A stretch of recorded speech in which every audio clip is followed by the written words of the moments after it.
My wife saw my car sinking, heard me pounding on the glass, and still ran past me to break her ex-boyfriend's window first. Nolan Cross was conscious, sitting high in his half-submerged SUV, shouting her name like he owned it. Grace looked once at me through the rain, once at him, then raised the rescue hammer in her hand and made her choice. The glass of Nolan's driver's side window burst before mine did. That sound cut through the storm, sharper than the river water cutting around my chest. I was trapped sideways in my sedan, seatbelt jammed, left shoulder pinned by the crush frame. The Westbridge Causeway lights flickered above the Black River.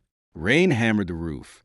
Cold water poured through the vents and climbed from my waist to my ribs. Grace's orange rescue jacket flashed outside my window for half a second. I believed training would beat history. She was a river rescue commander. She had taught rookies to prioritize the victim in the lower vehicle. The victim with faster water. Intrusion. The victim with less air. She had taught those words in classrooms funded by my money using equipment my company designed. Then Nolan yelled, "Grace, I can't move." He could move. I saw his arm. He had lifted it to wave at her. Grace's head snapped toward him. I hit my window with my elbow until my skin split. She turned back, saw me, and mouthed something I could not hear. Then she ran to him. Not walked, ran. The rescue hammer came down on Nolan's window. He reached through the broken glass and grabbed her forearm like a lover coming home from war. His face turned toward me through the rain, and even from 10 yards away, I saw the shape of his smile. He mouthed 2 words. Still mine. Water reached my chin. I stopped wasting strength on the window. My right hand found the emergency tab under the dash. The system was one of my prototypes. A waterproof crash unit built to upload cabin audio, exterior cameras, vehicle telemetry, and GPS to 3 secure servers when submerged. Grace had once called it overkill. I pressed a tab. A red light blinked under the cracked dashboard. Upload active. Only then did I fight the seat belt again. Outside, Grace hooked Nolan into a rescue line. 2 firefighters pulled him toward the embankment. He stumbled once dramatically, though the water around him barely reached his chest. Grace held his face between both hands. Her helmet lamp caught his cheek. He leaned into her touch. My cabin went dark. I do not remember the second rescue crew breaking my rear window. I remember hands dragging me through water. I remember vomiting river water on wet concrete. I remember Grace shouting my name after the hard part was already done. The next time I opened my eyes, fluorescent hospital lights sat above me. My throat burned. My left arm was wrapped. My ribs felt like someone had closed the door on them. A monitor beeped beside me. Grace stood at the foot of my bed, hair still damp, rescue jacket hanging open over a gray shirt beside her. Through the curtain gap, Nolan lay on the next bed with a blanket around his shoulders and 1 bandage across his temple. He looked better than I did. He also looked pleased. Grace stepped closer. "Ethan, thank God you're awake." I turned my head toward the bedside tray. My phone was there in a plastic evidence bag, cracked but working. The prototype had done its job. Grace reached for my hand. I moved my hand away. Her fingers stopped above the sheet for the first time since the river. Her face tightened. "Ethan," she said softly. "Not now." Nolan gave a weak laugh from the next bed. "Come on, man." Clear his throat. She saved both of us. I did not answer him. Grace's voice lowered. "You were both in the water. I made a call." I looked at her. Her eyes held the look she used with rookies who question an order. Calm, superior, certain she would be forgiven once she explained. "You made a choice." I said. Her jaw shifted. "I made a rescue decision." Nolan pushed himself up on 1 elbow. I was trapped. My gaze moved to him. His blanket slipped. His wrist moved easily. His legs were dry below the knees. "You waved at her," I said. His smile thinned. Grace turned sharply. "Ethan, you almost died. Do not turn this into a jealousy scene." There it was. Not shock, not apology. Management. She wanted to manage me. She wanted to place my near death into a neat box labeled husband insecurity. close the lid, and stand in front of cameras as the brave woman who saved everyone. I reached for my phone. Grace noticed the movement. You need to rest. I unlocked the screen with my thumb. The emergency app showed 4 completed uploads. Cabin audio, front dash, rear dash, exterior left telemetry packet server logs. Grace's eyes followed the screen. What is that? She asked. The part of the river you don't get to rewrite. Nolan's expression changed first. Not fear yet. Calculation. Grace stepped closer. Ethan, give me the phone. I tapped 3 contacts. Mara Pierce. My attorney, Tom Alvarez. Investigative producer at WCN7. Captain Review Board. Intake. River Rescue Division. The files were already attached from the secure server. I added 1 line full footage from Westbridge Rescue. Preserve metadata. Do not accept edited copies from Grace Merritt Vale or Nolan Cross. Grace's hand closed around the bed rail. Ethan, I hit send. 3 small whooshes left the phone. Nolan sat fully upright. Grace stared at me as if the hospital floor had shifted under her boots. You sent it to someone, she asked. 2, 3 someones. Her voice sharpened. Without talking to me, I set the phone face down on my chest. You saw me sinking without talking to me. The curtain moved. A nurse stepped in, looked between us, and pretended not to see the war starting. Grace drew herself taller. I am your wife. Then you should have reached my window before his. Her face flushed. Nolan swung his legs over the side of his bed. This is insane. Grace, don't let him punish you for doing your job. I looked at Nolan's bare feet touching the floor. Careful, I said. Trapped men usually do not stand that fast. His fingers tightened on the blanket. Grace turned on me. Enough, I said. Nothing. My phone buzzed under my palm. 1 message from Mara. Do not speak to either of them. I am coming.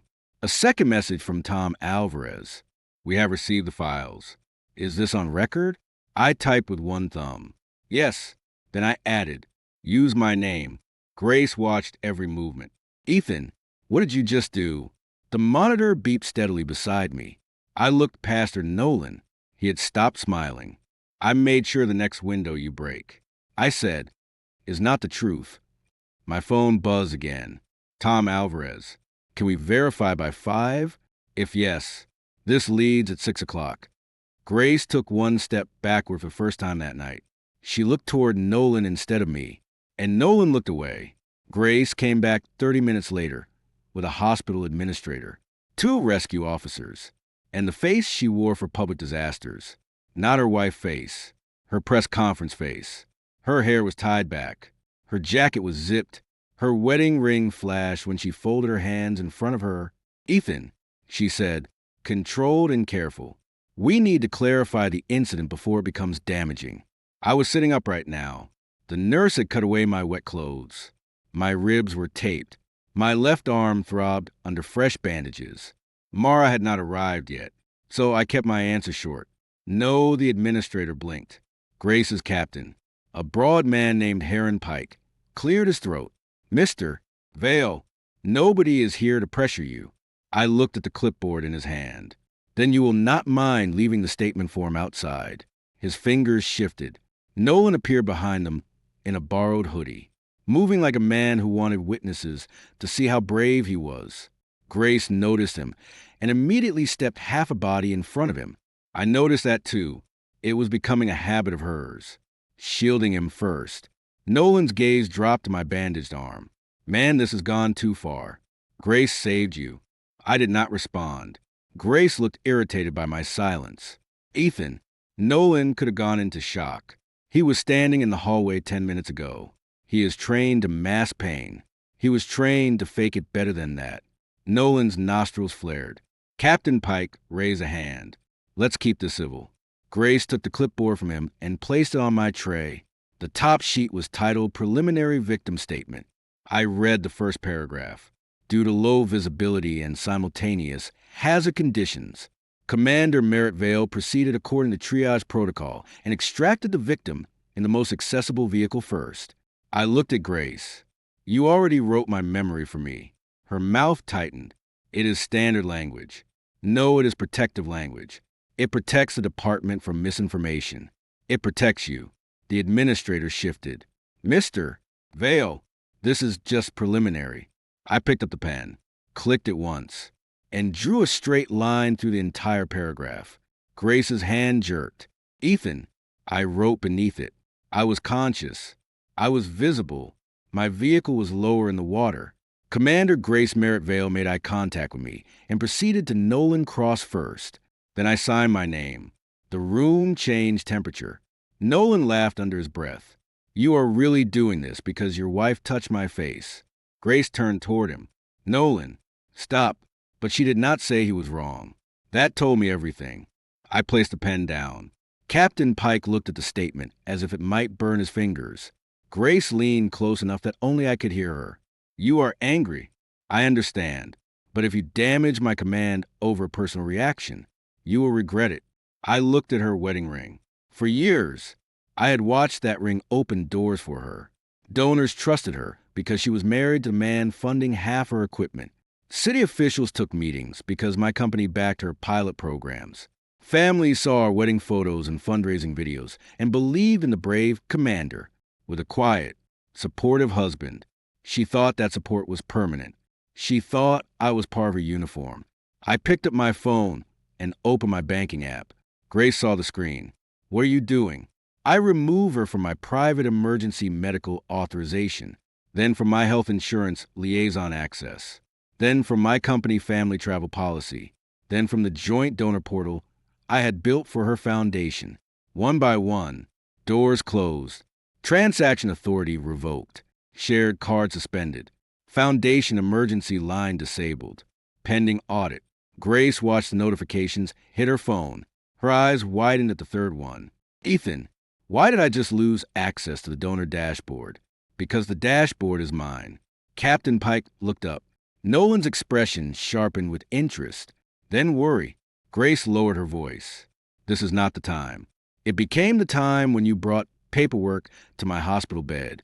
She clenched the clipboard. That portal supports water safety programs. It also supports Nolan's consulting invoices. Nolan stepped forward. Careful. I turned my head toward him. His borrowed hoodie had my Rescue Foundation logo on it. Second reach. My foundation. My design. My silent checks. You are wearing something paid for by my money. I said careful belongs to you. Grace's cheeks colored. Nolan consults because he helped build community trust. He built invoices. You do not understand field work. I understand numbers. Nolan gave a short laugh, bared his spreadsheet. Husband thinks he is a rescuer. I did not look away from Grace. You have 2 hours to remove him from any account connected to me. Her face hardened. Or what? My phone buzzed. Mara, I am downstairs. Say nothing further. Also, I found the post-nup clause. Foundation misuse triggers immediate audit rights. I turned the phone so Grace could read the message. Her hand stopped halfway to the bed rail. The administrator saw enough to step back. Captain Pike rubbed his jaw. Nolan tried to recover. Grace, this is financial abuse. I tapped the hoodie logo on his chest with 2 fingers. The fabric dipped. Then take off the evidence. His face darkened. Grace moved between us again. You will not humiliate him. That sentence landed harder than crash. Not you will not humiliate me him. The nurse came in with discharge papers for Nolan. He was being released the same night. It would be held for observation. Nolan took the papers and smiled at Grace. Can you drive me? My SUV is underwater. Grace hesitated only for a second. Then she said, Of course. My wife was leaving the hospital with the man she had pulled from the water before me. She turned back at the doorway. We will talk when you calm down. I picked up the revised statement and handed it to Captain Pike. No, I said, you will talk when my attorney calls. Grace's phone rang before she could answer. She looked down. Then again. 3 calls in a row. Her foundation treasurer. 1 major donor. The city liaison. Grace's confident face cracked at the edges. Nolan looked over her shoulder. What is it? She did not answer him. Her screen lit with a text from the donor portal. Emergency funding access suspended. Pending account ownership verification. I leaned back against the pillow. The river had not finished taking things from her. It had only started with me. Mara Pierce arrived with wet hair, black heels, and the kind of calm people pay for when their lives are about to split in half. She did not ask if I was all right. She looked at the bandages, the oxygen monitor, the bruising on my throat, and said, "We are preserving everything." That was why she was my lawyer. Feeling could wait. Evidence could not. She set a tablet on the tray and opened a secure folder. The dash unit uploaded for video angles, cabin audio, GPS accelerometer data, door pressure readings, and water intrusion timing. Your vehicle became critical at 8:42:16. Nolan's cabin remained above the waterline until 8:493. Grace reached him first at 8:43:11. I closed my eyes for 1 second. Less than a minute after my car went critical. Mara continued. The rear camera captured her looking at your window. The audio captured you hitting the glass. The exterior left camera captured Nolan raising his hand before she broke his window. Good. She paused. Most people would have said it was not good. Mara understood what I meant. Good meant usable. Good meant nobody could bury it. Good meant my wife could cry later. But she would not edit the river. Mara slid a form toward me. Medical revocation is done. Separation notice can be filed today. Audit demand for second reach can go out by noon. Complaint to the Rescue Division Review Board is already drafted for the news station. I recommend a limited consent release. They can air the footage, but not your private medical information. Do it. She studied me. Grace will claim emotional retaliation. She can claim the moon is wet. She will say you are punishing her for saving another victim. She can say that on camera. Mara's pen stopped. You want her to? I want everyone to hear the question before they see the answer. A faint smile touched Mara's mouth. You are angrier than you look. I am not angry. No, I am awake. She nodded once and passed me another document. Temporary separation and preservation of marital assets. I signed. The pen felt heavier than it should have. Not because of doubt. Because every signature took something I had built in silence and dragged it into the open. By noon, the hospital room became a switchboard. Grace called 7 times. I did not answer. Her mother called twice. Her father sent 1 text. Do not destroy your wife over a rescue call. I forwarded it to Mara. Nolan posted first. A photo of himself on his couch. Blanket around his shoulders. Grace's hand visible on the edge of the frame. Holding a mug. Caption: grateful to be alive. Some people run toward danger. Others run toward blame. The comments filled fast. Hero, stay strong. Ignore jealous people. Grace did not like the post publicly. She did not ask him to remove it either. I opened our family group chat. My parents, her brother, 2 cousins, a few people who had been close enough to stand near the altar at our wedding. Her mother had already written, everyone, please give Grace grace tonight. She saved 2 lives. I typed 1 sentence. The full evidence is now preserved by counsel. Then I sent nothing else. Let them sit with that. At 2:00 in the afternoon, Captain Pike called Mara. She put him on. Speaker. Mr. Vale, he said, voice rougher than before.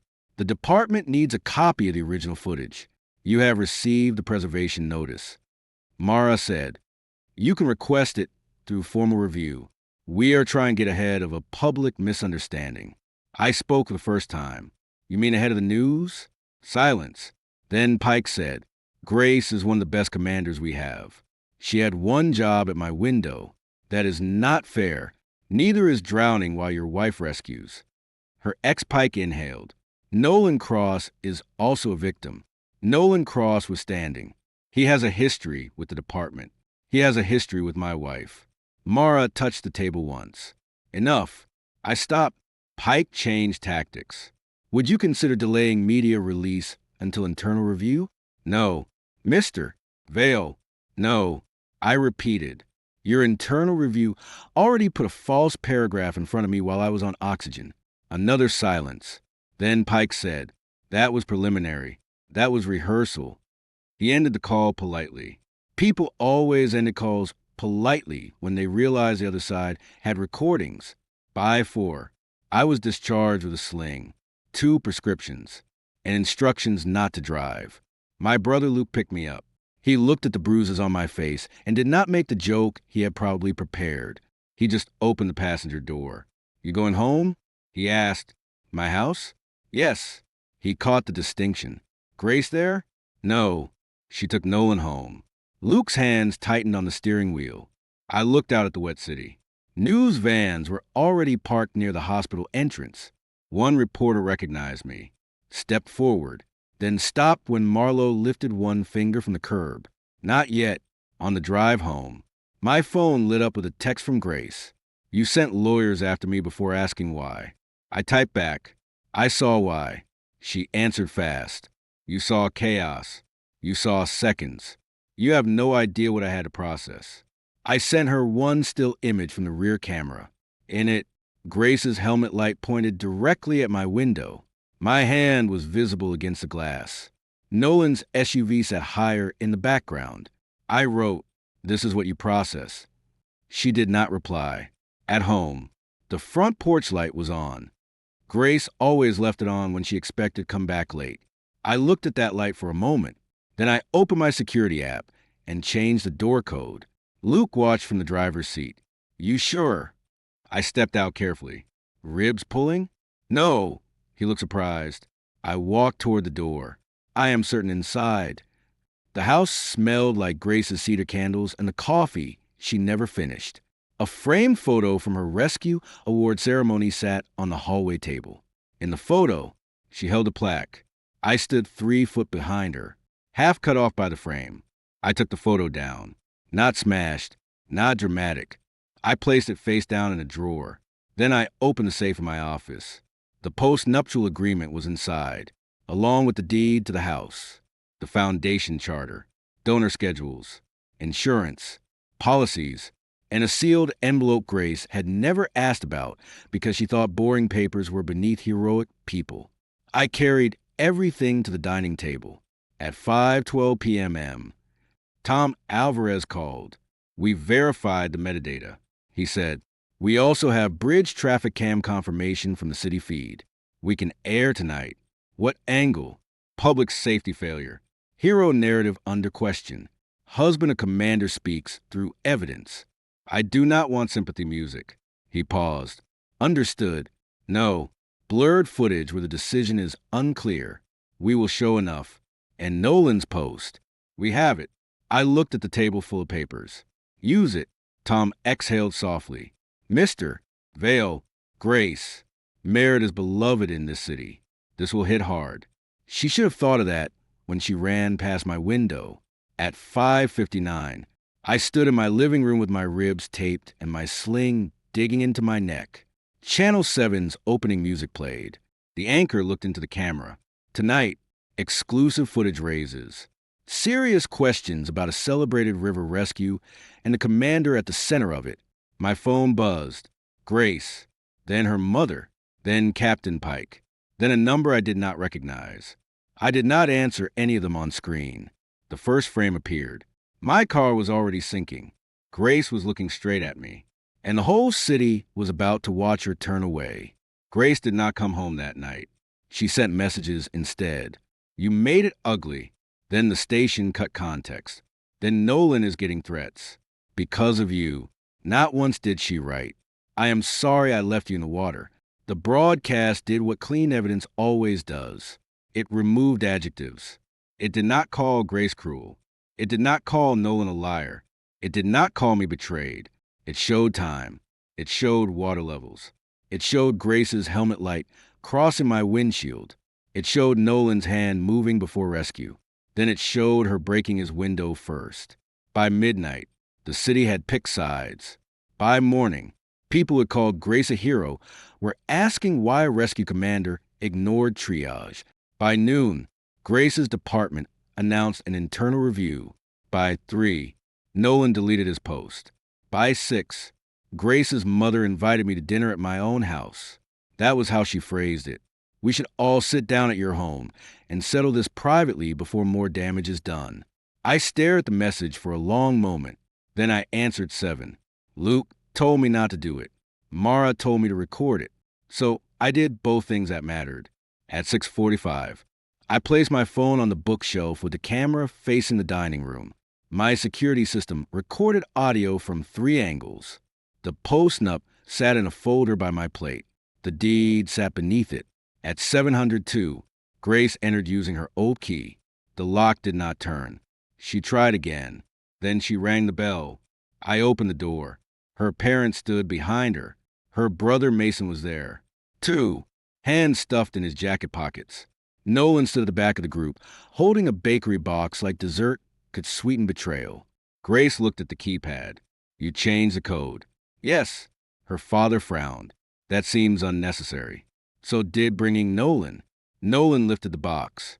I came to clear the air. You polluted. Grace stepped in quickly. Ethan, enough. We are not doing this on the porch. I looked at her. She was wearing the cream sweater I bought her after her promotion, the one she said made her look soft enough for donors. Tonight, she needed softness. I stepped aside. They entered. Nolan walked directly to the dining room and sat at the head of the table. My chair. Grace saw it. She said nothing. Her mother began arranging plates as if muscle memory could restore family. Let's all breathe, she said. A marriage is bigger than one terrible night. I remained standing. Grace sat beside Nolan. That choice entered the room like another person. Her father took the opposite side. Ethan, we watched the footage. It looked bad. It was bad. But Grace had seconds. She used them. Grace's fingers curled around her glass. I saved you. No, the second crew saved me. Her eyes flashed because I called them in. After Nolan was in your arms. Nolan leaned back in my chair. You keep saying that like it means something. I looked at his hands. He had placed them comfortably on my table. It means you are sitting in the wrong seat. He smiled. Grace invited me. This is not Grace's house. The room stilled. Grace looked up sharply. Excuse me. I opened the folder and placed the deed on the table. Premarital property purchased solely by Ethan Vale. No marital interest. Transferred. Her father reached for his glasses. Her mother stopped touching plates. Nolan's gaze flicked from the deed to Grace. Grace's voice lowered.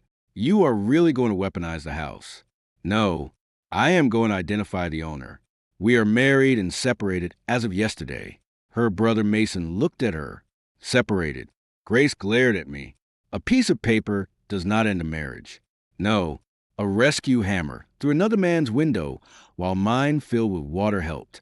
Nolan stood suddenly. I am not listening to this. Good. I took his bakery box from the table, walked to the front door, and sat outside. Then I held the door open. Nolan stared at me. You want me to leave? I wanted you never to come. Grace rose. Ethan, if he leaves. I leave. I nodded once. Then choose faster than you did at the river. Her mother gasped. Grace's face tightened, but she did not move. Nolan grabbed his jacket. Fine. Let him have his little power trip. He walked toward the door. At the threshold, he turned back and looked at Grace. You coming? There was not a question of leash. Grace took one step. Her father said grace. She stopped for the first time. Her family saw the shape of it. Not the rescue. Not the accident. The arrangement. Nolan first. Everyone else later. I handed Nolan a printed sheet. He looked down, noticed a demand to preserve evidence, and cease use of second reach branding. His brows pulled together. What is this? You have 24 hours to return all foundation equipment, clothing, access badges, donor lists, and devices. Grace crossed the room. You cannot do that. I own the trademark through Vale Systems' charitable arm. That foundation is my work. It was your face. My money, my platform, his invoices. Nolan crumpled the edge of the paper. Sue me. I am. He stopped. I did not raise my voice. That made it land harder.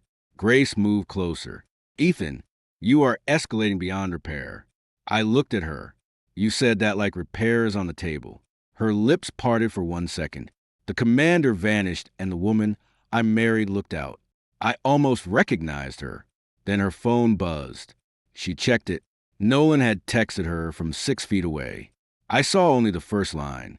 Do not let him scare you. That was enough. I opened the family group chat and sent 3 files. The deed, the separation notice, a still frame of Nolan waving from his SUV while my cabin filled with water.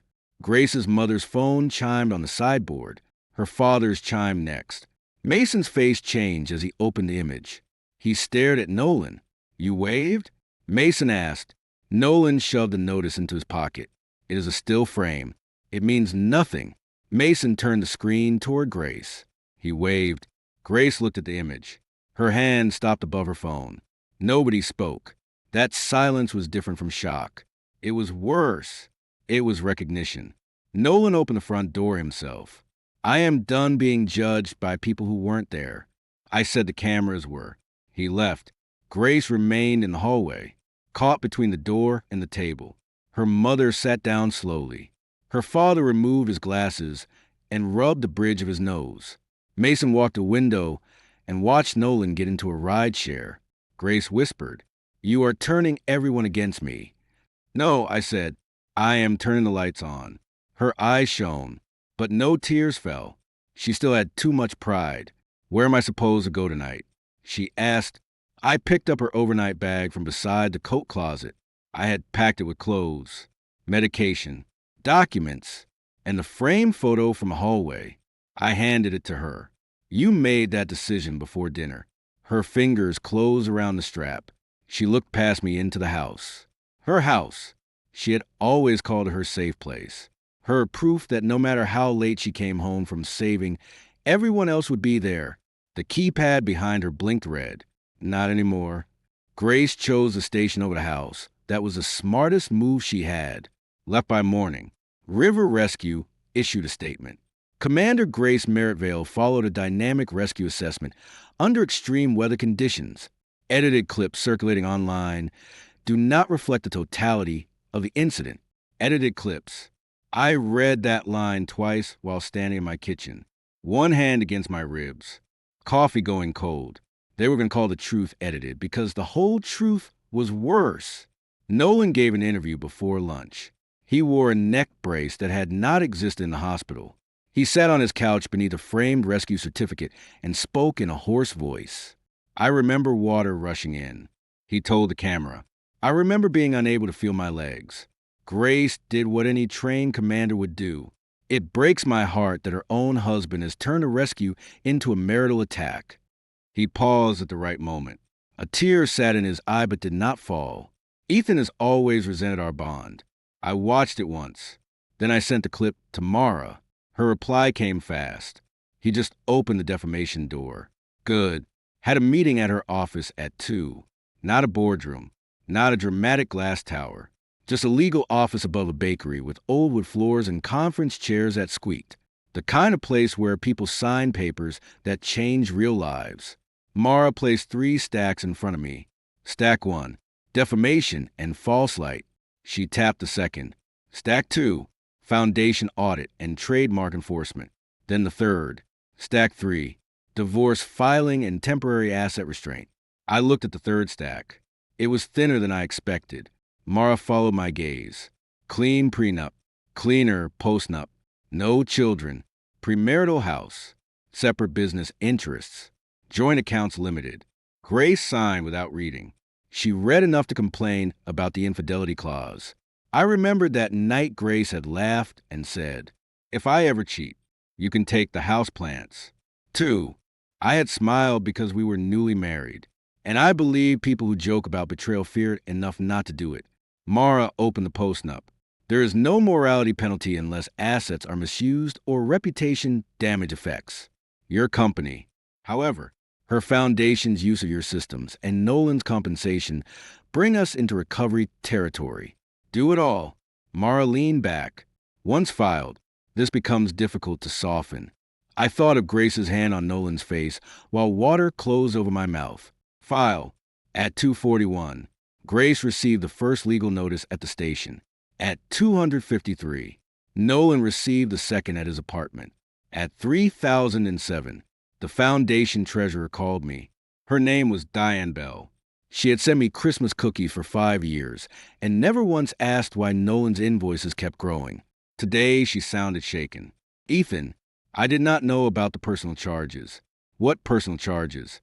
A pause. You have not seen the preliminary export. Send it. The spreadsheet arrived 2 minutes later. Hotel stays, restaurant bills, fuel reimbursements, consulting advances, a weekend lake resort, label flood, response retreat, dates match nights. Grace said she was sleeping at the station. I did not react. Reaction was for people who still hoped the facts would be kinder. I forwarded the file to Mara, then to Tom Alvarez with one line. Do not air yet. Verify. Grace called at 3:16. This time, I answered not because I wanted to hear her. Because people reveal more when they think they can still control you. Ethan, she said, breathless. What did you send Nolan? A demand letter. He is panicking. He should read it carefully. You cannot sue him for talking about how he felt. I can sue him for lying about me, causing a crash. She exhaled hard. He did not say you caused it. He implied I distorted it because I resented him. You do resent him. No, I am suing him. Silence, then softer. Why are you being like this? I looked at the spreadsheet on my laptop. Hotel Blue Heron Lodge 2 nights King Suite Foundation card. Where were you on March 14th? I asked what? March 14th. You told me you were at a night rescue certification. I was. Blue Heron Lodge offers certification now. The call went quiet long enough. I closed my eyes once, opened them, and the last soft thing in me stayed closed. Grace said, that was not what you think. It was charged to the foundation. It was a retreat with Nolan for planning in a king suite. Ethan, do not use my name like a rope. Her breathing changed. I could picture her standing outside the station, one hand over her mouth, eyes scanning for people listening. Grace hated looking uncontrolled in public. Good. Public was where she had built the lie. Public was where it would fall. She whispered, you are mixing things. No, you separated them. I am putting them back in order. The accident is one thing. My friendship with Nolan is another. Your friendship built hotel rooms to my foundation. It was not your foundation. The IRS filing says otherwise. Another silence. Then anger came back to rescue her pride. You want to humiliate me? No, I wanted you to rescue me. The line stayed open. For once, she had no prepared answer. I ended the call. At 5, Channel 7 teased a follow-up. New data raises questions about rescue timeline and victim statements. At 6, Grace's department announced a press conference for the next morning. At 7 o'clock, Nolan posted again. Some men would rather destroy a woman's career than admit she did not choose them first. I screenshotted it. At 8, Mara sent the filed divorce petition. At 9, my doorbell rang. Grace stood outside in her station uniform. Rain gathered on her shoulders. The same rain smell as the river. I opened the door, but left the chain on. Her eyes dropped to it. That is new, she said. So is drowning alone. She flinched. Good words should touch the wound they came from. She held up a folder. I brought the department's full incident narrative. I want you to read it before tomorrow. Is it true? It is complete. That was not my question. Her jaw tightened behind her at the curb. Nolan sat in a car. Of course he did. I looked from him back to her. You brought him to my house again. He drove me. My department vehicle is restricted. Pending review. First actual consequence. Small but real. Grace saw me register it. Her pride forced her chin up. It is temporary. Most losses start that way. She pushed the folder toward the gap in the door. I did not take it. Instead, I slid a paper through the chain gap toward her. She looked down. Divorce petition. Her fingers froze. The porch light shone on the first page. Ethan Vale, petitioner. Grace. Merritt Vale, respondent. Her mouth opened, but before she could speak, Nolan got out of the car. What is taking so long? He called. Grace did not turn. Her hand shook once. Not much enough.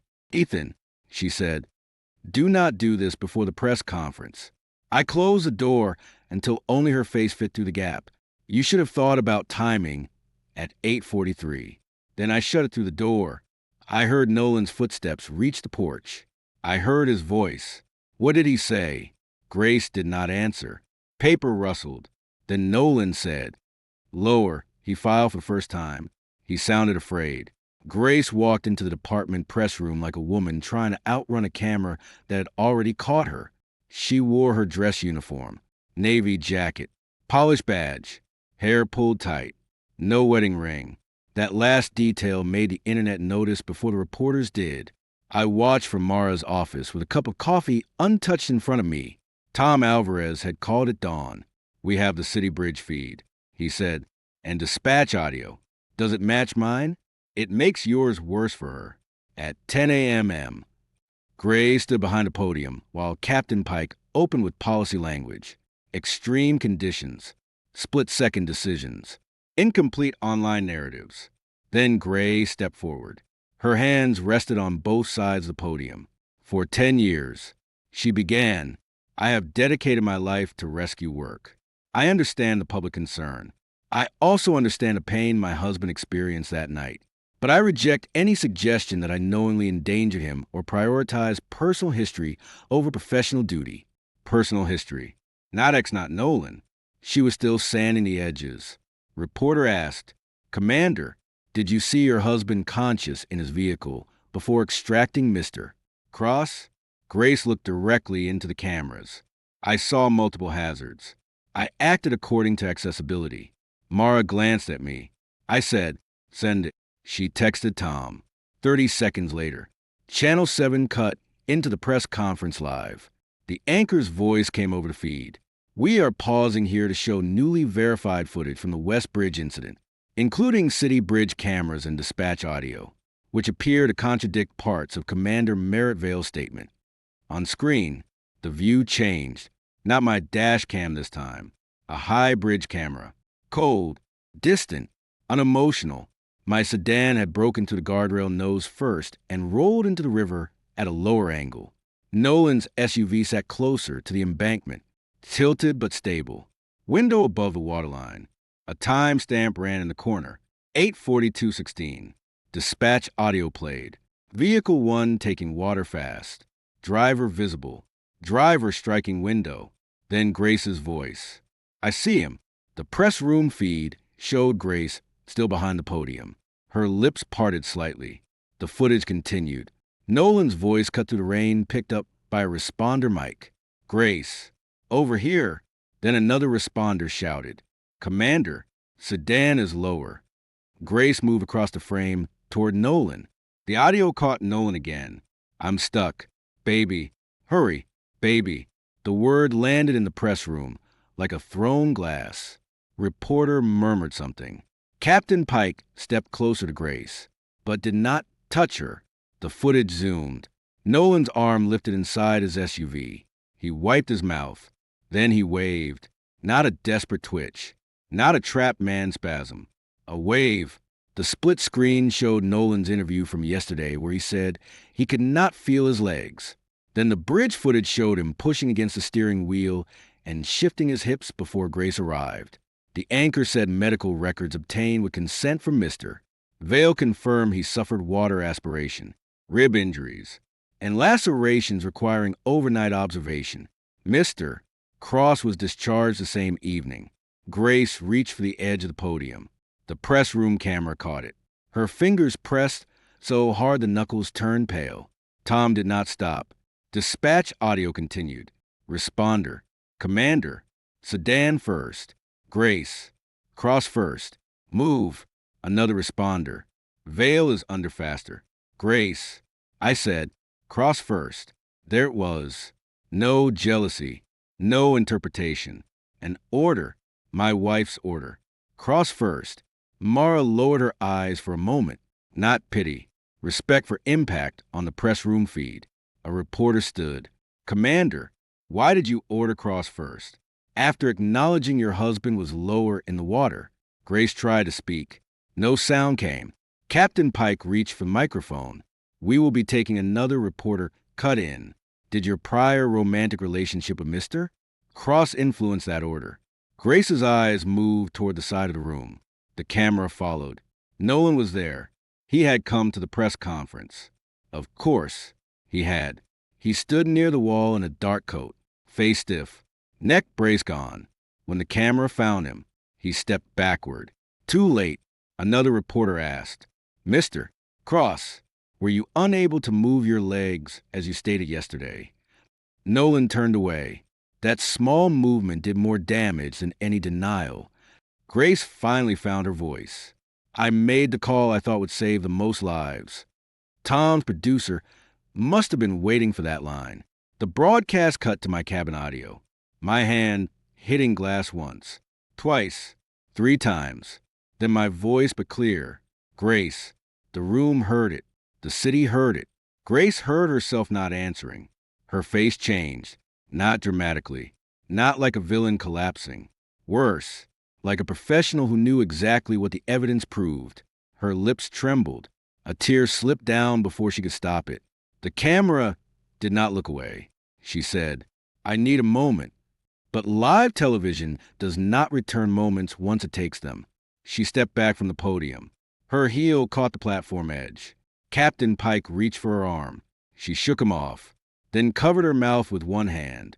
Reporter asked softer, but still audible, "Commander, did you hear your husband call your name?" Grace looked at the microphone. Tears gathered fast now. "I heard a lot of things," she said. "Wrong answer. Every rescuer watching knew it. Every spouse watching knew it." 2 at 11:12. The department ended the press conference. At 11:119, River Rescue announced Grace was placed on administrative leave, pending review. At 11:31, Second Reach's largest sponsor suspended funding. At 11:44, Nolan's consulting page disappeared from the foundation website. At noon, Grace called. I did not answer. At 1203, her mother called. I did not answer. At 1207, Mason texted. I saw the full audio. "I am sorry." I replied, "Thank you." At 12:21, Captain Pike called Mara asking whether I would consider a joint statement discouraging harassment toward rescue personnel. Mara looked at me. I said, "Yes." No mention of Grace's judgment. No protection for Nolan. No false unity. The statement went out under my name. Threats are unacceptable. Accountability is not harassment. Let the review proceed with evidence. By 2, comments under Nolan's posts had turned by 3. Someone found his old photos with Grace. By 4, Blue Heron Lodge began trending. That was not from me. Not directly. Tom had verified the foundation charges. He called at 4:18. "Ethan, we have receipts for the Lake Lodge. Nolan's name. Grace's name. Foundation card. Also, one invoice marked flood outreach dated the same weekend. Use only what legal clears." "We will." I looked at Mara. She nodded. "We are filing the audit demand now." At 5, Grace finally came to Mara's office. She did not bring Nolan. Smart. Too late, but smart. Mara asked whether I wanted to see her. I said yes. Not because she deserved it. Because I wanted to watch her understand the difference between regret and consequence. Grace entered the conference room, still in uniform pants, but without the jacket. Her eyes were red. Her hair had loosened. She looked younger than she had that morning, and older than she had in our wedding photos. She stood across from me for a long moment. She said nothing. "Then they played it like I abandoned you." I looked at her. They played it in order. Her hands closed. "Ethan." I froze. "No, you ordered." I panicked. "No, you prioritized." Her mouth tightened around the word. Then she whispered, "Nolan needed me." That sentence finally made me lean forward. "He needed you to break his window. I needed you to save my life." She closed her eyes. "You were always strong," she said. "You always handle things." "Nolan." Finish that sentence carefully. She opened her eyes. Too late again. The truth had already stepped out. Nolan was fragile. Nolan needed her. Nolan had history. Nolan got the first window. I stood. "We are done here." She reached across the table. "Ethan, please." "Mara, move the divorce petition between us." Grace's hand stopped above the paper the same way it had stopped above my hospital bed. This time, no one mistook hesitation for care. Mara said, "All communication goes through counsel." Grace looked at her, then at me. "You cannot mean that." I walked to the door behind me. Mara added, "Also, Commander Merrittvale, you are formally notified that Second Reach Foundation accounts are subject to independent audit. Do not delete records. Do not instruct Mr. Cross to delete records. Do not communicate with donors using Mr. Vale's name." Grace turned slowly. "What records?" Mara slid the Blue Heron Lodge receipt across the table. Grace looked down. The little color left in her face drained away. I opened the door. Grace whispered, "That is not what it looks like." I paused for once. I said, "I hope it is." Then I left her standing with the receipt in her hand. Grace wanted two separate worlds. In one, she was my wife, wounded by my refusal to understand her impossible rescue call. In the other, she was Nolan's protector, the only person who understood his trauma, his pride, his failures, and apparently his hotel expenses. The problem with evidence is that it hates separate worlds. It connects doors. The next morning, I received Nolan's civil claim. He alleged emotional distress, reputational harm, and intentional interference with employment opportunities. He claimed I had released misleading footage to destroy him because of long-standing marital jealousy. Mara laughed once when she read it. Not loudly, just enough. "He is trying to scare you into settlement. Can we answer today?" "We can answer with a counterclaim." "Do it." She turned a page. "He also says you threatened him at your home. He was recorded." I know. That is why I enjoyed that line. By noon, Nolan's attorney received 3 video clips. Nolan sitting in my chair. Nolan refusing to leave. Nolan saying, "Sue me." The civil claim did not disappear, but it stopped breathing. So loudly, Grace came at me from another direction. She texted from a new number after I blocked her personal line. "No, you said counsel only. I will respect that after this. But please separate us from Nolan. Our marriage should not die because of his mistakes." I stared at the message. Our marriage had not died because of Nolan's mistakes. It died because Grace kept calling her choices as gravity. I forwarded the message to Mara. Then I blocked the new number. At 3, I went to the police station. Not for revenge, for paper. A detective named Ingram took my statement in a small interview room with beige walls and a vending machine humming outside. Mara sat beside me. I gave him the crash footage, the bridge camera references, Nolan's public statements, his civil claim, the foundation expense list, and the home security recording. Detective Ingram watched the key clips without changing expression. Good detectives do that. They let evidence speak before their eyebrows do. When the clip reached Nolan, waving from the SUV, he paused it. He said he could not move. "Yes, and your wife's department statement supported accessibility priority." "Yes." He wrote something down. Then came the home clip. Nolan saying, "Sue me." Ingram's pen stopped. People should say that less often. Mara said, "We agree." Ingram took copies, issued a report number, and said the crash causation file would be reviewed with traffic investigators. When I walked out, Grace was in the lobby. She had clearly been waiting. No uniform this time. Jeans, dark coat, hair down, less commander, more wife, or the version of wife she thought might still work. She stood when she saw me. Mara stepped slightly forward. Grace looked at her. "I am not here to argue." I kept walking. Grace followed. "Ethan, please. 10 minutes. Mara said, "My client is not available." Grace ignored her. I told Nolan to drop the claim. That made me stop. I turned and her eyes flickered. He said, "His lawyer thinks he has a case." "No, he thinks you will pressure me." She looked tired enough to be honest and proud enough to resist it. "He is scared." She said he should be. "He is losing work." He lied on television. So, did I? Apparently. "Is that what you want me to say?" He studied high. There was the bargain. She would admit just enough to make me softer, not enough to make herself accountable. I said, "Apparently." Her throat moved. "I should have gone to you first." I waited. She looked down. "I knew your car was lower." There it was. Small, barely audible, but real.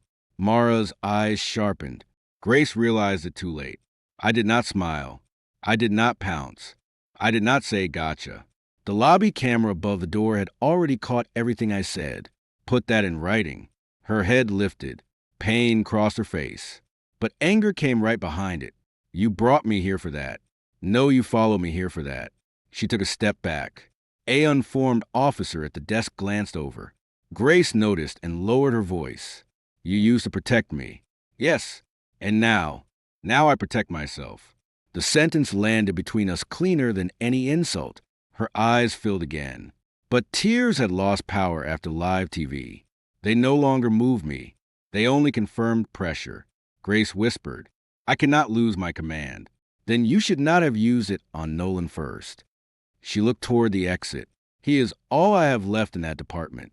No, I said, he is why you have less left every day. She did not answer. Outside, a city vehicle waited. At the curb, not a department SUV. A plain sedan. Administrative transport. Another small loss. Another locked door. I went home and found 3 letters in the mailbox. One from River Rescue, confirming my complaint was under formal review. One from Second Reach's board acknowledging the audit demand. One from Grace's attorney, requesting mediation before. Further hostile action. I read that phrase twice. Hostile action. Apparently drowning. Quietly would have been marital cooperation. I placed the letters in separate folders. At 6, Tom called. We have a problem. What kind? Nolan is claiming the foundation expenses were approved by you. I looked at the donor records on my desk. He has my signature. He says he does. Mara on speaker went silent for half a second. Then she said, send us whatever he provided. The email came through 5 minutes later. A scanned approval form. My name at the bottom. Ethan Vale. The signature was close. Not good. Close. A person who saw my signature once a year might believe it. A bank would not. A forensic examiner would not. I enlarged the image. The pressure was wrong. The E curled like Nolan's handwriting. The date format used slashes. I used periods. Grace had seen enough of my documents to know that. So if Nolan submitted this, either he forged it without her knowing, or she did not look because the lie helped her. Both options were useful. Mara's voice came through the speaker. We had forgery.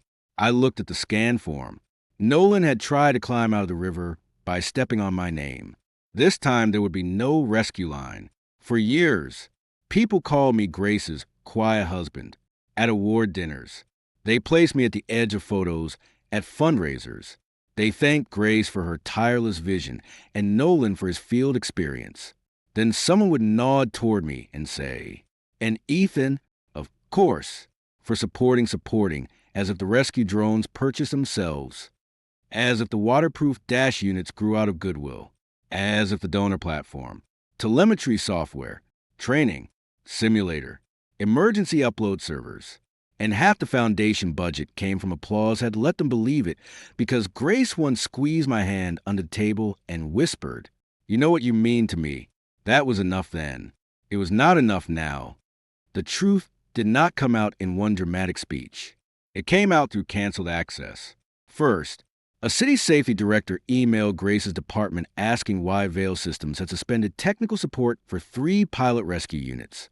Then, a donor asked why Second Reach's emergency portal now displayed under independent audit. Contributions temporarily restricted. Then, a local blogger found public records showing Vale Systems owned the intellectual property behind the rescue command dashboard Nolan had claimed to co-develop. Then, Mason posted one sentence in the family chat.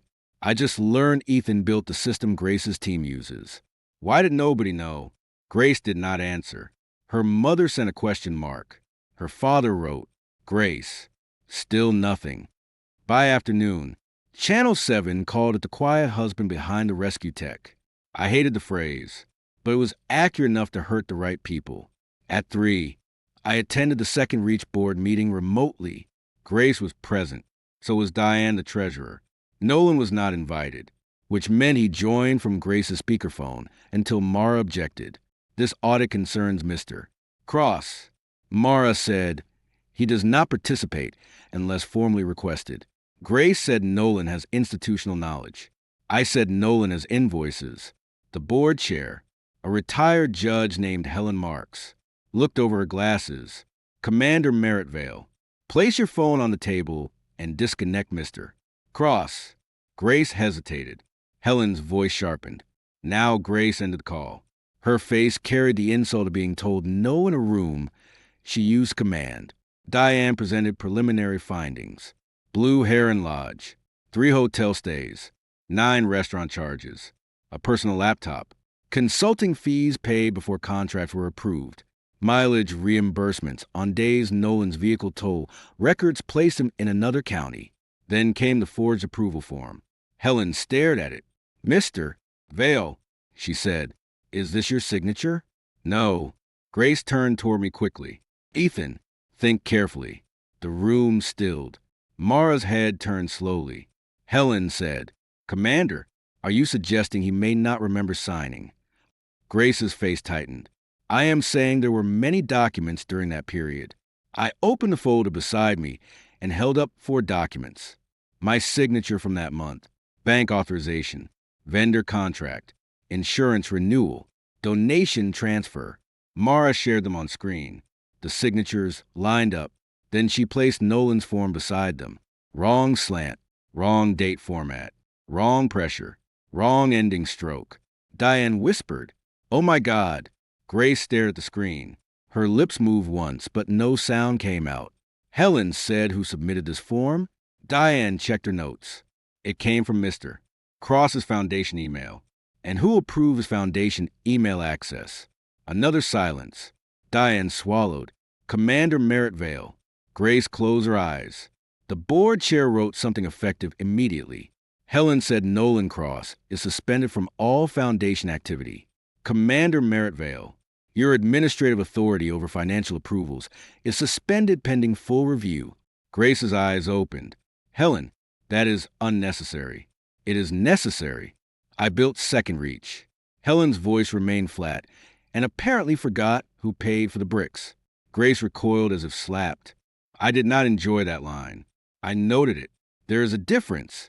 The meeting ended with 3 actions: audit expansion, referral to law enforcement if forgery was confirmed, temporary control of funds transferred to an independent administrator.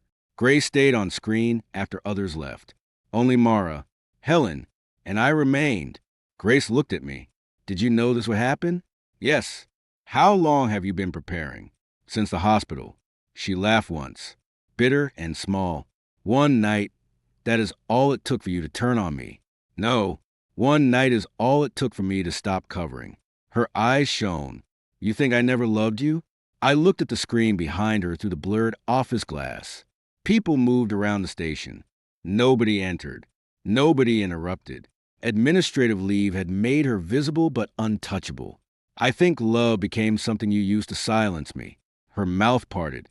"That is not fair. Neither was Cross first." She flinched again. That phrase had become a key. Every time I used it, the door opened to the same room. The river. The window.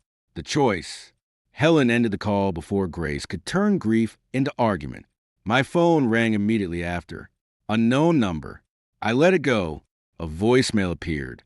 Nolan's voice. "Ethan, listen. We need to talk, Mantle Man. Grace is spiraling because of what you're doing. You are hurting her to get to me. If you want money, say a number. If you want me gone, fine. But if I go down, I am not going alone." I saved a voicemail. Then I sent it to Mara. She replied, "Good. He is entering the blame phase." At 7 o'clock that evening, Grace came to the house again. This time, she stood outside the gate.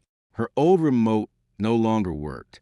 She held it in one hand, pressing the button again and again while the gate stayed closed. I watched from the upstairs office window. She looked smaller behind iron bars, not because she was weak, because access had always made her seem taller. She called through the intercom. "Ethan, I know you are home." I pressed the button. "Counsel only. Please. Nolan lied to me. Then talk to your lawyer." I did not know about the signature. then talk to the police. I did not sleep with him at Blue Heron.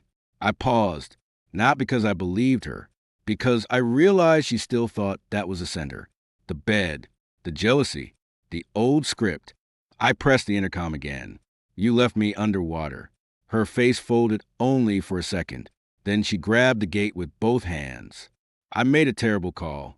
I know that now. No, you made your most honest one. A car turned onto the street. Nolan's Gray saw it too. He parked badly near the curb and got out fast. What are you doing here? She demanded. He pointed at my house. Fixing what he is doing to us. Us. Grace turned toward him for the first time. I saw the word hit her wrong. Not comforting. Even Nolan stepped closer to the gate camera. You think you won? He shouted. You think people care about some paperwork? Grace will stand by me. She always does.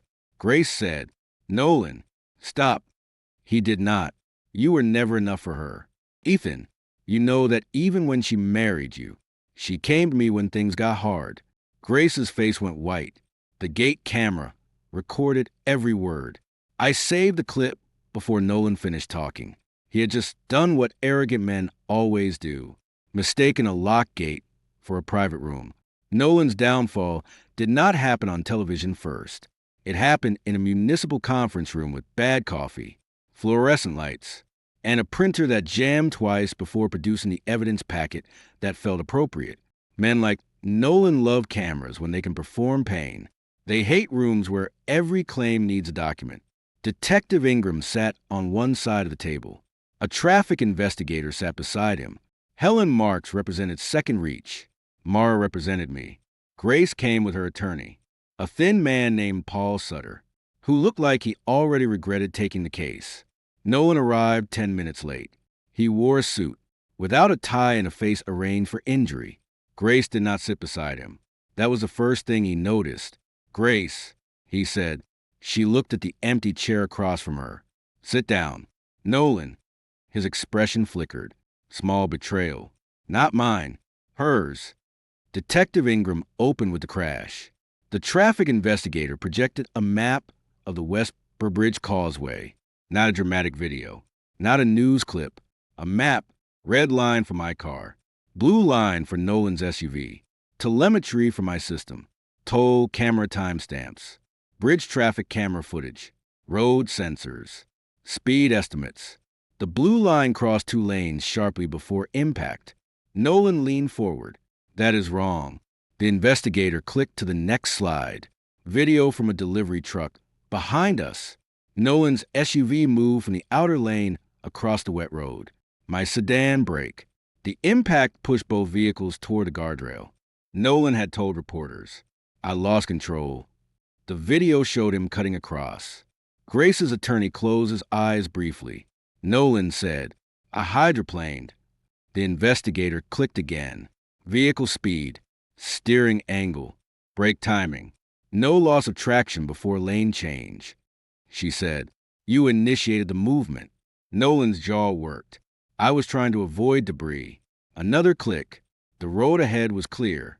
Detective Ingram wrote something down. Then came the medical claim. Nolan had said he could not feel his legs. The hospital record showed no spinal symptoms reported on arrival, no neurological deficit, no imaging ordered, discharged in 2 hours.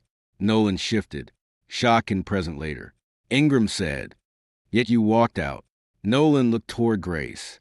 She did not help him. That silence seemed to scare him more than the evidence. Then Helen opened a foundation file. Invoices, hotel receipts, restaurant bills, the laptop, mileage fraud. Nolan tried charm first.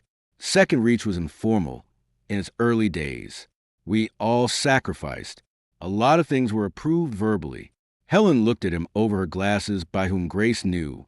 Grace's head lifted. There it was, the first bite. Nolan continued faster. She told me to submit the lodge as outreach planning. She said Ethan never checked the small stuff. Grace stared at him. Paul Sutter put a hand near her arm, warning her not to speak. Nolan saw the movement and panicked harder. And the signature, he said, pointing at the forged form that came through her office. I did not forge anything alone. Alone. The word landed beautifully. Mara wrote it down. Detective Ingram looked up. Mr. Cross, are you stating the signature was forged? Nolan realized what he had said. No. I mean the process was shared. Ingram's pen remained still. That is not what I asked. Nolan's face flushed. Grace whispered, you forged Ethan's name. He turned on her. Do not act innocent. You needed those programs running. You wanted me visible. You wanted me back in the field. I trusted you. You used me. Her hand flattened against the table. For years, she had protected him from consequences, because consequences would make him fragile.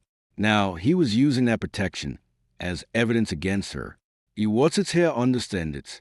Not completely. Not yet. Enough. Detective Ingram played the gate recording. Next, Nolan's voice filled the room. Even when she married you, she came to me when things got hard.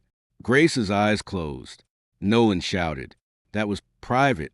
Ingram looked at him. It was recorded outside. Mr. Vale's gate after you approached his property. Nolan pointed at me. He baited me. I had not spoken once. Mara said, my client was inside his home. Nolan's attorney asked for a break. Detective Ingram denied it. Then came the final clip. The rescue audio again. Cross first move. Nolan calling Grace baby. My hand hitting glass. Not for public outrage this time. For official record. The room did not gasp. Official rooms rarely do. They document. Ingram closed his file. Mr. Cross, based on the crash evidence and financial materials, we will be referring matters for further investigation concerning false statements, possible fraud, and forgery. You are not under arrest at this moment, but you are advised not to leave the jurisdiction. Nolan stood too fast. This is insane. Helen said, second reach will pursue recovery. Mara added, Mr. Vale will pursue civil claims. Nolan looked at Grace. Say something. Grace did not. His face twisted. Fine, he said. Then I will. Paul Sutter leaned toward Grace. Do not engage. Nolan pointed at her. She knew I was billing those retreats.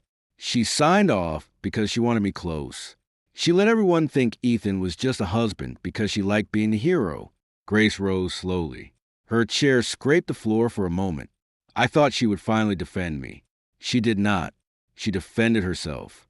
I never told you to forge his name. Nolan laughed. That is your line. That is what you care about. Detective Ingram stood. Mr. Cross, sit down. Nolan did not. Two officers entered. Not dramatic. No shouting. They guided him into the hallway for further questioning. His suit jacket bunched at the shoulders. The confident man from the hospital was gone. The neck brace hero was gone.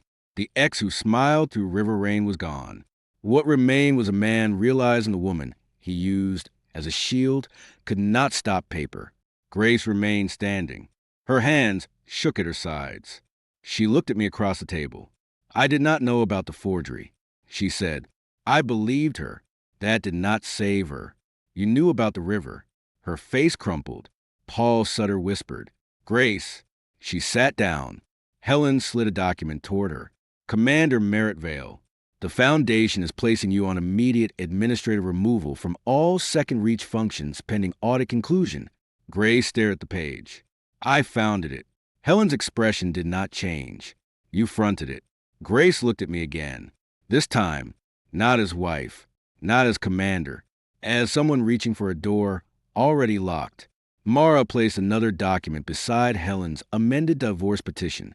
Marital misconduct evidence, asset preservation, civil recovery claims. Grace, read the first page. Her lips moved around the words, but did not form them. The third party had fallen. Now, the final file had her name on it. Grace chose live television for her apology because she still believed cameras could give back what cameras had taken. She was wrong. Channel 7 agreed to interview her on one condition. No pre-approved questions. No edited rescue footage. No. Nolan sitting off camera like a wounded prince. She accepted because refusing looked worse. I did not plan to watch. Then Tom Alvarez called. You should know, he said. She asked whether you would appear. No, I told her that. Good, she cried. That is no longer news. He was quiet for a moment. We are airing the full audio tonight. More than before. Legal cleared. Yes, then air it. At 6. Grace sat under studio lights in a pale blue blouse. No uniform, no badge, no wedding ring. The absence of symbols did what symbols used to do. It told a story before she spoke. The anchor, Dana Ruiz, sat across from her. Grace, why are you here tonight? Grace folded her hands in her lap to apologize. She said her voice was rough. To the city, to my team, to the rescue community, and to my husband. Dana did not soften. Your husband has filed for divorce. Grace swallowed. Yes. Have you spoken to him? No. Why not? Grace looked down. Because he asked me not to. That was the first answer she gave that respected a boundary. Too late, but accurate. Dana continued. When you ordered Nolan Cross first, did you know Ethan Vale's vehicle was taking water faster? Grace's eyes filled. Yes. The studio seemed to shrink around that word. Dana let silence hold it. Grace wiped under one eye. I thought Nolan was more unstable emotionally. I thought Ethan was conscious, fighting, still able to hold on. That was wrong. It was not triage. It was personal bias. A month ago, those words might have mattered. Now they were just a cleaner label on a dirty fact. Dana asked, did your past romantic relationship with Mr. Cross influence your judgment? Grace closed her eyes. Yes. No speech. No deflection. Just a word. It landed everywhere. Then Dana turned to a monitor. We are going to play extended audio from the incident. Viewers may find it disturbing. I stood in my living room, remote in hand. I did not sit. The screen went dark except for subtitles and timestamp. Rain sirens water my fist hitting glass. My voice, Grace, responded. Sedan is lower, Grace. I see him, Nolan. Baby, please. And another sound, mine again. Not a shout, a scrape of breath, Grace in the studio, Grace. Covered her mouth, the audio. Continued responder, Commander Grace. Cross first move, then a quieter line, almost buried under Raynall. She'll come, she always comes, Dana. Pause, audio, Grace was crying now, but this time. Nobody rushed to save her from the camera. Dana asked, did you hear Ethan call you? Grace tried to speak. Could not. Dana waited. Finally, Grace nodded. Yes. Did you hear Nolan say? She always comes. Grace's hands twisted together. I heard him say something. I did not process it then. Dana's next question cut. Do you process it now? Grace looked into the camera for 1 second. I saw the woman from our kitchen years ago barefoot, laughing with flour on her sleeve, telling me she wanted to build something that saved people. Then the frame shifted back to the woman who let another man turn her compassion into a weapon. Yes, she whispered. I process it now. The interview might have helped her if Nolan had stayed quiet. He did not. At 6:23, while Grace was still live, Nolan posted a statement through his attorney. Mr. Cross maintains that Commander Merrittvale made all operational decisions during the Westbridge rescue and approved his consulting involvement with Second Reach Foundation. Dana received it on her tablet. Her eyes flicked once. Then she read it aloud. Grace's face changed in real time. There is a specific pain in being betrayed by the person you betrayed, for it does not deserve sympathy. But it is recognizable. Dana asked, Nolan Cross is now saying you approved his foundation role and made all operational decisions. Do you accept sole responsibility? Grace's tears stopped, not because she became strong, because shock froze them. I made the rescue decision, she said slowly. I did not approve fraud. Dana leaned forward. So, Mr. Cross is lying. Grace looked off camera.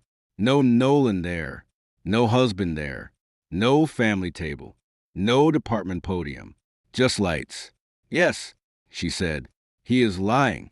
That clip went everywhere within minutes. Nolan's attorney tried to retract the statement. Too late. Grace had publicly called him a liar. He had publicly placed her under the bus. The bond she had protected over my body, and the water snapped on live television. My phone buzzed. Grace's attorney, Mara, answered from her office and patched me in silently. Paul Sutter sounded exhausted. Mara, Grace wants to discuss settlement. Mara looked at me through the video. Call. I said nothing. She knew. Divorce settlement. She asked, yes. Civil liability. A pause. We need to understand demands. Full cooperation with audit. No claim to premarital residence. Waiver of spousal support. Repayment schedule for any foundation expenses tied to marital benefit. Public correction of false statements regarding Ethan. No direct contact. Sutter inhaled. That is aggressive. Mara glanced at me. No, she said, that is available today. Another pause. And tomorrow. Tomorrow we add damages. I liked Mara. She understood timing. After the interview, Grace came to my house. Not to the gate, to the sidewalk outside it. Paparazzi had started trailing her, so she wore a baseball cap low over her face. She stood under the street light with her phone in both hands. My intercom buzzed. I did not answer. She buzzed again. Then she sent one email through counsel. Subject, personal apology. Mara forwarded it with the note. You are not obligated to read this. I read it anyway, not because I was weak, because I wanted to know whether Grace finally understood which part mattered. Ethan, I heard you in the audio tonight. In a way, I did not let myself hear you that night. I have no defense for choosing Nolan first. I confuse his need for my responsibility. I confuse your strength for safety. I cannot undo the water. I cannot undo the humiliation. I know you may never forgive me. I am asking only for one conversation, not as commander, not as victim, not as Nolan's defender, as your wife, Grace. I read it twice. Then I wrote one response to Mara. Reject direct contact. Proceed outside. Grace stood by the gate until rain began again. She looked up at the house once. The porch light was off. The courthouse did not care that Grace used to sleep with her hand on my chest. It did not care that I knew how she took her coffee, or that she cried during old rescue documentaries, or that she once wrote my name inside her helmet before a dangerous flood response because she said I was her reason come home. The courthouse cared about signatures, dates, evidence, separate property, misused funds, public statements, liability. That was why I trusted it. Feelings had failed at the river. Paper had not. Our first divorce hearing took place in a family courtroom with pale walls and a judge who had seen too many people mistake regret for repair. Grace sat across the aisle with Paul Sutter. She wore black. Simple. No badge. No soft donor sweater. Her hair was pinned low. She looked like a woman attending the funeral of her own public image. I sat with Mara. Between us were the documents, the premarital deed, the postnup, the foundation audit, the separation notice, the amended petition. The court had already granted temporary restraint on disputed accounts connected to foundation reimbursements. Grace's personal account was not frozen, but any transfers tied to Second Reach were flagged. She could not touch donor lists. She could not access the house. She could not use my company systems. She could not speak for me, my company, or our marriage in public without legal risk. That was the first irreversible thing. Not divorce. Silence. The kind enforced by consequence. The judge looked at Grace's attorney. Does your client contest the premarital status of the residents? Paul whispered with Grace. Grace's hand gripped a pen. The pen did not move. Finally, Paul said, No, Your Honor. One door closed. Does your client contest the validity of the postnuptial agreement? Another whisper. Grace looked toward me. Not at Mara. At me. I did not return anything except attention. Paul said, No, Your Honor. Another door. Spousal support. Paul's jaw tightened. My client waves. Grace closed her eyes. 3 doors. Mara presented our recovery claims without theater. Foundation expenses were separate but overlapping. Some charges tied to Grace's direct approvals. Others to Nolan's fraud. We were not asking the family court to decide criminal exposure only to preserve claims and prevent asset movement. The judge granted the preservation order. Grace's shoulders dropped half an inch not dramatic enough. Then came reputational damages tied to false statements. Nolan had called me jealous. Grace had supported apartment language that minimized the facts. Her attorney argued stress, public pressure, and incomplete information. Mara played the lobby recording, Grace's own voice. Knew your car was lower. The courtroom listened. Grace stared at the table. The judge did not scold her. He did something worse. He wrote at the end. He ordered mediation on remaining financial details. Maintain no direct contact. Preserve my exclusive use of the residence. And scheduled the next hearing. Grace did not cry until the judge left. Even then, she did it silently. Paul put documents into his briefcase. Mara placed a hand lightly on my folder. We are done for today. But Grace stood. Ethan, Paul hissed. Grace. She ignored him. The bailiff looked over. Mara shifted beside me. Grace spoke fast as if speed could outrun rules. I know I am not supposed to contact you directly. I know. I just need one sentence from you. That is not through a lawyer. I looked at the bailiff, then at Mara. Mara said, you do not have to respond. Grace stepped into the aisle. I lost command today, she said. I had already heard the department had demoted her from field commander pending license review. Administrative assignment only. No rescue authority. No incident leadership. No public training. Her badge still existed, but it no longer opened the doors that mattered. I lost second reach, she continued. Helen removed me completely this morning. Donors are asking for refunds. My father will not answer my calls. Mason told me he cannot defend me. Nolan's attorney is blaming me. I understand consequences now. She took another step. The bailiff said, Ma'am. Grace stopped. Her eyes held mine. But I need to know if there is any version of the future where you and I sit down without all this. All this? The phrase almost made me laugh. Not because it was funny, because she still thought the evidence was outside the marriage like lawyers and footage, and court orders had invaded something pure. But the marriage wasn't the evidence. It was in Cross first. It was in Baby. Please. It was in She Always Comes. It was in her statement that I was strong enough to hold on while Nolan needed her. I stood. Grace's face lifted.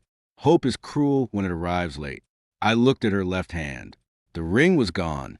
Maybe for legal optics. Maybe because she finally understood she had no right to wear it. I said, You want a sentence? She nodded once. Here it is. The room seemed to narrow. I kept my voice low. I survived the river. I will not climb back into it. Her mouth opened. No sound came. I turned and walked out with Mara in the hallway. Reporters waited. Mara handled them. Mr. Ville respects the legal process and will not comment beyond the filings. Grace emerged behind us minutes later. The camera shifted. Someone asked, Grace, do you regret choosing Nolan Cross first? She froze. That question would follow her longer than my name ever had. Paul guided her way outside. Nolan stood near the courthouse steps with his own attorney. He had not known Grace would exit there. She saw him. He saw her. For a heartbeat. The two people who had treated me like an obstacle looked at each other, without the protection of romance, rescue adrenaline, or my silence. Nolan spoke first. You need to fix your statement. Grace stared at him. You blame me on LiveTV. You blame me first. You forged my husband's name. Your ex-husband. He snapped. The word hit her harder than he meant it to. Ex-husband, not yet legally final. Already true in every way that mattered. Reporters turned cameras toward them. Paul tried to pull Grace away. Nolan kept talking. You think he is going to take you back if you sacrifice me? Wake up, Grace. He is done with you. For once, Nolan told the truth. Grace looked past him toward me. I was already getting into the car. Her hand lifted slightly, like she might reach across the distance. Then the door closed. Luke drove in the side mirror. I saw Grace standing between cameras and Nolan with no badge, no command, no husband, and no script. That was not revenge by itself. That was consequence. Revenge was that I felt nothing urgent enough to turn around. The divorce became final on a Thursday morning. No storm, no dramatic rain, no hospital lights, just a clerk stamping paper behind glass. Mara handed me the decree in a folder. Done, she said. That single word had more mercy than any apology Grace ever gave me. I walked out of the courthouse without looking for her. She was there anyway, across the plaza, near the stone steps, wearing the same black coat from the first hearing. No cameras today. Public hunger moves on when the fall is complete. That may have hurt her more than the attention. At least outrage had treated her like she still mattered. Now people walked past. Grace held an envelope. Marla saw her and said, "I can take that." Grace's fingers tightened around it. "It is not legal. Then he is not required to receive it." Grace looked at me. "Please." I nodded once to Mara. Mara took the envelope. Grace's eyes filled. But she did not fight. She had learned something late. But real. Nolan's case had moved faster than expected because arrogance writes evidence in permanent ink. He was charged with insurance fraud, making false statements, and forgery-related offenses connected to the foundation approval form. Second Reach sued him for recovery. Veil Systems sued for trademark misuse and reputational damage. His consulting license was suspended. His old rescue contact stopped returning calls. The neck brace interview became a meme for 3 days before disappearing into the harsher archive of public jokes. He tried to bargain by giving investigators every message Grace had ever sent him. Some helped him. Most hurt them both. Grace was not charged with forgery. The evidence did not prove she knew about the signature before the audit. But she was not clean. The department review found personal bias in a critical rescue decision, false or incomplete incident reporting, and failure to disclose conflict of interest. Her command status was revoked. Her rescue certification was suspended for 2 years pending retraining and psychological review. She resigned before the final discipline hearing, calling it a necessary step back. No one called it brave. Second Reach removed her name from leadership materials. Donors demanded oversight. Helen Marks rebuilt the organization without Nolan, without Grace, and without the myth that heroism excuses bad records. The house remained mine. The donor platform remained mine. The emergency upload system became the center of a new safety protocol adopted by 3 neighboring counties. This time the press release did not mention Grace. It mentioned Veil Systems. It mentioned transparent rescue data. It mentioned objective triage review. It mentioned me. I did not need applause. But I did not hide from credit anymore. That was the last thing Grace lost that people rarely counted. She lost a version of me who stood quietly at the edge of her frame, a week after the divorce. Mara forwarded the letter Grace had tried to hand me. I read it in my office, not because I missed her, but because endings deserve to be clean. "Ethan, the decree is final today. I know I do not have the right to ask for anything. Nolan took my trust and used it. But that is not the full truth. The full truth is that I gave him a place to stand. I gave him your place at tables, in my work, and finally at the river. I told myself you were strong enough to wait because you had always waited. I understand now that I mistook your patience for something I owned. I lost my command. I lost Second Reach. I lost my father's respect for a while, maybe forever. Mason barely speaks to me. The city knows what I did. Nolan is telling anyone who will listen that I ruined him. Maybe I did. Maybe we ruined each other. But the worst loss is quieter. It is reaching for my phone. And knowing your number is no longer a place I am allowed to go. I am sorry I heard you and still chose him. Grace. I folded the letter and placed it in the folder with the final decree, not in the safe. The safe was for things worth protecting. This was only proof. That afternoon, I drove to Westbridge. The guardrail had been replaced. The river moved below, dark and calm, pretending it had never tried to swallow 2 cars in a marriage. I stood at the overlook for a while. A city crew had installed new emergency markers along the causeway. One of my company's sensor boxes sat beneath a sign sealed in weatherproof casing. Small, unshowy, useful. Young rescue trainee nearby pointed out to another. "That is the Veil unit," he said. "Uploads everything before the cabin floods. No more guessing. No more guessing." That was enough. My phone rang. Unknown number. I let it ring. Then a voicemail appeared. I did not play it. A minute later, Mara texted. Grace tried calling from a new number. I will remind her counsel only is still active for settlement issues. I wrote back, thank you. Then I blocked the number. There are people who think closure is one last conversation. They're usually the people who benefited from every unfinished one before it. Grace wanted to sit across from me and be seen as more than the worst thing she did. Maybe she was more. Most people are. But I did not owe her the room, the chair, the listening face, or the old husband who softened every hard edge so she could keep holding Nolan's broken pieces. She chose him when my window was still intact. She chose him when my lungs were filling. She chose him at the hospital. She chose him at my table. She chose him until evidence made him too expensive. By the time she chose regret, I had already chosen air.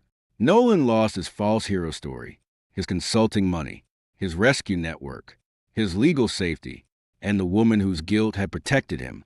Grace lost her command, her foundation, her public name, her access to my home, her financial comfort, her family's blind loyalty, and her marriage. I lost the illusion that love guarantees priority. Then I gained something cleaner, a life where nobody could call my silence consent. 6 months later, Channel 7 ran a follow-up on rescue transparency reforms. Tom Alvarez asked if I wanted to appear on camera. I declined. Instead, I sent a written statement. Rescue decisions should be accountable to facts, not relationships. Evidence saved my life after people failed to. I hope the next person trapped behind glass is reached by training before history.